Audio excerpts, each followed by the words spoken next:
ওয়ালাইকুম সালাম। আপনি কি রাজার আব্বা কথা বলতেছেন? আচ্ছা আচ্ছা আচ্ছা। এখন আপনার ছেলে তো দুবাইয়ে গতকালকা মারা গেল, আপনি জানেন, অলরেডি খবর পাইছেন, আমরা বলছি, ঠিক আছে না?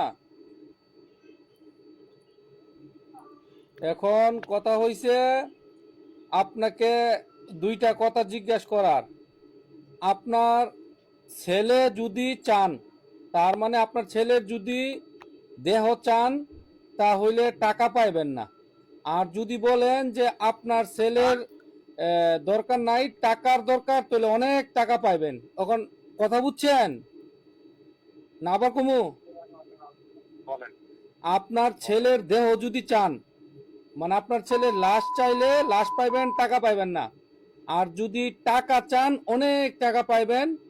আর আপনার ছেলে লাশ এই দেশও দাফন করে দিব। এখন আপনার কোনটা দরকার?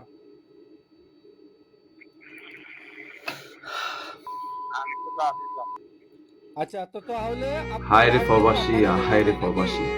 প্রবাসীকে টাকা উপভোগ করবে, সবকিছু করবে, তাও বলতে পারো না লাশ নিবে না টাকা নিবে। আচ্ছা এটা যাক, বুঝি এখন প্রবাসী নিয়ম? বুঝছেন, আহা, তাহলে আপনি তো জানলেন আহা না। মা এখন বাবা, সুন্দর করে দিতাম, আহা আপনি তো জীবন, একটা কথা বলেন। এটা কোনো কথা হইল?